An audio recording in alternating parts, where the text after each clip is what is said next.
இன்னைக்கு சனிக்கிழமை லீவுங்க. வண்டு வந்துடுதுங்களாமா. அந்த வண்டு மாதம் ஒரு தடவை ஊற்றணும்.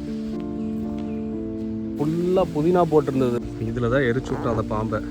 இப்போ அம்மா ரீசெண்டாக வந்து மாதுளம்பழம் செடி வச்சுருக்காங்க. இன்னைக்கு சனிக்கிழமை லீவுங்க. அதாவது நம்ம தோட்டத்தில் ஒரு பிரச்சனை என்னென்னா, அந்த 6 மாதம் 1 இயர் ஆன தென்னை மரம் இருக்குல்ல, தென்னம்புள்ள அந்த குருத்தில் வந்து சிகப்பு வண்டு வந்துடுதுங்களாமா. அந்த வண்டு வந்ததுன்னா அது ஃபுல்லாகவே அரிச்சு அந்த மரமே வேஸ்ட்டாக போயிடுது.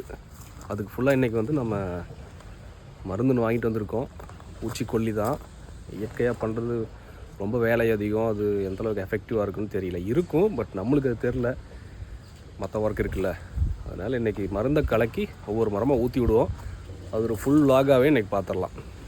வாங்க நம்ம தோட்டத்தை அப்படியே சுற்றி காட்டுற ஃபுல்லாக.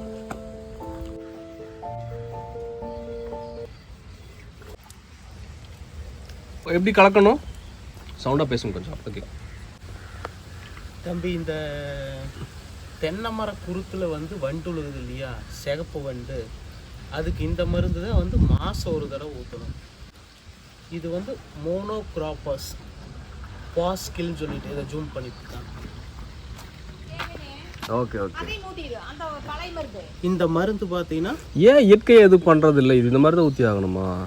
இது காய்கறிக்கு பூச்சிக்கொல்லி போட்டால் அது ரொம்ப கெடுதலுங்கிறாங்க. இது ஒன்றும் பிரச்சனை இல்லை. இயற்கையாவெல்லாம் பண்ணலாம் தம்பி. நிறைய வந்து வண்டு சாகருக்கு புழு சாகருக்குலாம் இருக்குது. பட் அது வந்து இந்த வண்டு வந்து இயற்கையான மருந்தில் வந்து சாகிறது இல்லை. இந்த மருந்துக்கு மட்டும்தான் வந்து அந்த வண்டு உழுகிற பிரச்சனை வந்து கேட்குது. இதை வந்து எப்படி நம்ம குருத்து ஊற்றுறதுன்னா, 10 லிட்டர் தண்ணி வந்து நம்ம ஒரு அளவுக்கு வந்து ஒரு மெஷர்மெண்ட்டுக்கு வந்து 10 லிட்டர் தண்ணி எடுத்துட்டோம்னா, இது வந்து 150 ml வந்து அந்த தண்ணியில் வந்து கலந்துக்கணும். கலந்துட்டு அந்த 10 லிட்டர் தண்ணி வந்து ஒரு மரத்துக்கு வந்து 1 லிட்டருங்கிற வீதம் அந்த குருத்தில் வந்து நலையிற அளவுக்கு வந்து பொறுமையாக, ஒரு மரத்துக்கு ஒரு 10 நிமிஷம் டைம் எடுத்து பொறுமையாக. சரி, ஓகே. நம்ம ஊற்றும் போது மற்ற டீல் பேசிக்கலாம். ஆமாம், வாங்க அப்படியே vlog ஸ்டைலில் நம்ம தோட்டத்துக்குள்ளே போவோம். அதையும் பார்க்கலாம். இது சித்தப்பா தோட்டங்க. ஃபுல்லாக வாழை மரம், அதுக்குள்ளே தென்னை மரம் வச்சுருக்காங்க. தென்னை மரம் கொஞ்சம் பெருசாக வளர இந்த வாழையை அழிச்சு விட்ருவாங்க. நம்மளுக்கு அதே கான்செப்ட் தான். இங்கே தென்னை மரம் மட்டும் இருக்குது, அந்த சைடு ஃபுல்லாக வாழை. இங்கே நம்ம சேனல் பிடிச்சிருந்தா சப்ஸ்கிரைப் பண்ணுங்கள். பெருசாக இன்ஃபர்மேட்டிவாக இருக்கான்னு தெரியல, ஆனால் ஏதோ டைம் பாஸ் ஆகும், உங்களுக்கு ஜாலியாக இருக்குது பார்க்குறக்கு. வீடியோ இன்றைக்கி தோட்டத்தை பார்க்கலாம். இது நம்ம மரத்துலேயேங்க ஒரு 30 மரத்தில் வந்து தெளிவு பதநீர்னு சொல்லுவாங்களே, அதை இறக்கிட்டு இருக்காங்க. இது அதுக்கு வச்சுருக்க ஏணி. மேலே உங்களுக்கு அந்த பானை கூட தெரியும். அந்த பதநீர் எடுத்தால் மரத்துக்கு நல்லதுன்னு சொன்னாங்க. ஒரு 1 இயர் பாலை வெட்டி பதநீர் எடுத்து தட்டி விட்டால் மறுபடியும் காய் பிடிக்கிறது நல்லா பிடிக்குன்னு சொன்னாங்க. அதனால் அதுக்கு விட்ருக்கோம். இது தேங்காய் போட்டு வச்சுருக்கு. தேங்காய் கொஞ்சம் விலையாக இருக்குதுன்னு நினைக்கிறேன். இப்போது நல்ல ரேட்டுக்கு போயிட்டுருக்கு. பட் இது கொஞ்சம் பெரிய வேலையாக இருக்குங்க. மார்க்கெட் கொண்டு போய் உரிச்சு வச்சுட்டு வரக்கு தூக்கமே இல்லாமல் ஆயிடுது.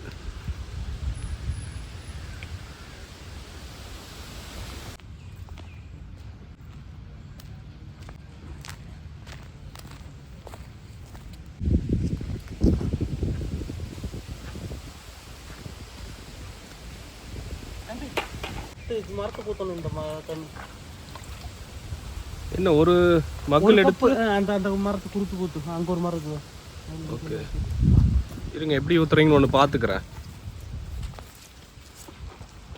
இதான் மருந்தா? ஓகே, ஒன்றும் இல்லை. இந்த வீடியோ பார்க்குறவங்க இயற்கையாக இதுக்கு நல்ல பெஸ்ட்டு தீர்வு இருந்தாலும் சொல்லுங்கள். நாங்கள் இப்போதைக்கு இப்படி பண்ணிகிட்ருக்கோம். நல்ல விஷயம் யார் சொன்னாலும் கற்றுக்கலாம், ஒன்றும் தப்பில்லை.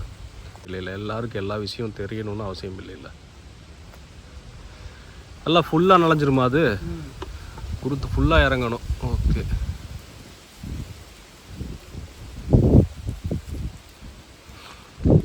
நம்மளது கிட்டத்தட்ட 150 தென்னை மரம் இருக்குங்க. அது ஃபுல்லாக இன்றைக்கி ஊற்றி முடிக்க முடியாதுன்னு நினைக்கிறேன். கொஞ்சம் கொஞ்சமாக டைம் எடுத்து ஊற்றலாம். இதான் அந்த மக்கு. இப்படி நான் பாதி கவர் பண்ணுறேன், அண்ணன் பாதி ஊற்றிட்டுருக்கான்.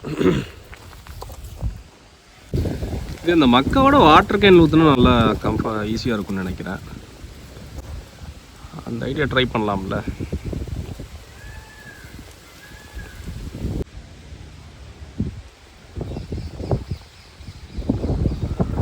தான் நிறைய பேர் வந்து உணவுப் பொருளில் பூச்சிக்கொல்லி அடித்தா அது ஆபத்து தானே அப்படின்னு சொல்லுவாங்க.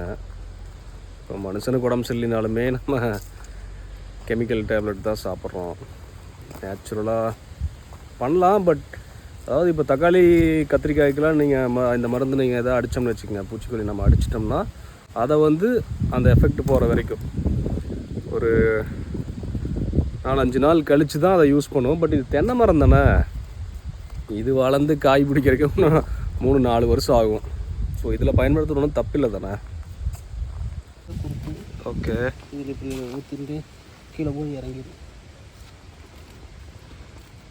சின்ன மரத்தில் ஈஸியாக இருக்குது, பெரிய மரத்தில் ஈஸியாக இருக்குதா ஊற்றுறது? இல்லை வாட்டர் கேன் மாதிரி எதாவது எடுத்துக்கலாமா? வாட்டர் கேன் மாதிரி எடுத்தால் இன்னும் ஈஸியாக இருக்கும்.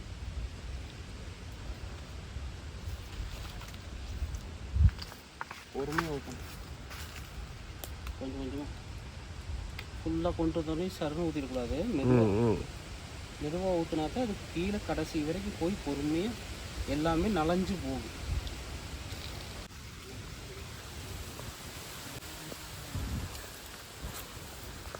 ஃபஸ்ட்டு இங்கே தாங்க ஃபுல்லாக புதினா போட்டிருந்தது.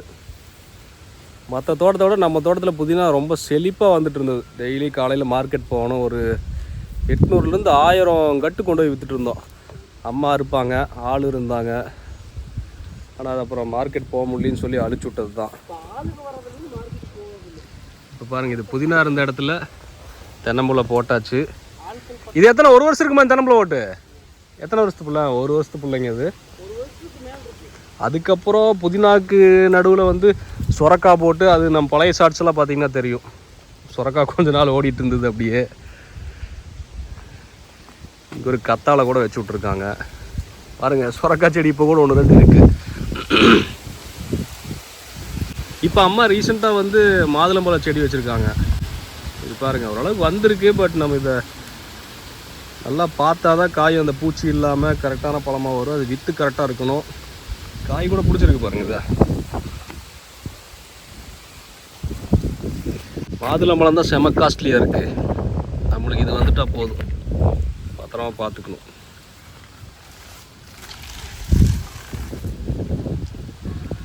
எல்லாம் சொட்டு நீர் தாங்க. இப்போது அங்கே பாருங்க, சித்தப்பாவோட வாழை மரத்துக்கு சொட்டு நீர் தான். இப்போ 1 மாதம் முன்னாடி ஒரு பாம்பு, என்ன பாம்புன்னு தெரியலைங்க, அன்னைக்கு ஒரு நாள் கொம்பேரி மூக்கன் வந்தது. இப்போ ரீசெண்டாக வந்தது எதுன்னு தெரியல. பாத்ரூம்குள்ளே வந்துருச்சு. டாய்லெட்டுக்குள்ளே இருந்து வந்ததா இல்லை கதவு திறந்து போட்டிருக்கும்போது கதவு வழியாக உள்ளே வந்ததான்னு தெரியல. அதை அடிச்சிட்டோம். அது நாகப்பாம்பா என்னென்னு டவுட்டில் இருந்தங்காட்டி அதை எரிக்கணும்னு சொன்னாங்க. இதில் தான் எரிச்சு விட்டோம் அந்த பாம்பை. பாம்பு தொல்லை அதிகமாக இருக்குது.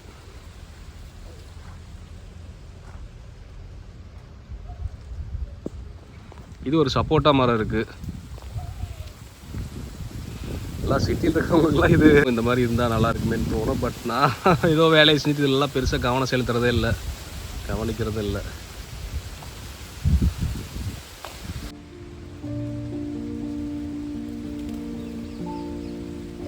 நம்மளுக்கு அந்த வளர்த்தியான மரத்தில் ஒருத்தர் ஹைட்டும் பார்த்த மாட்டேங்குது. அதோட எடுபடி வேலை தான் செஞ்சிட்ருக்கேன். மருந்து கொண்டு போய் கொடுக்குறது மட்டும் தான் நம்ம வேலையாக இருக்குது. இங்கே சின்ன மரத்துக்குலாம் நான் ஊற்றிட்டு தாங்க இருக்கேன். கரெக்டாக அது குருத்து நடுவில் வளர்ந்துருக்குல்ல, அதில் ஊற்றினா தான் மருந்து கரெக்டாக உள்ளே போகும், இல்லைன்னா வெளியே சைடில் ஒழுகிட்டு வந்துடுது. பாருங்க, வெட்டி விட்டதா இல்லை முறிஞ்சிருச்சான்னு தெரியல, அதுலேருந்து அப்படியே மறுபடியும் தணைஞ்சிட்ருக்கு.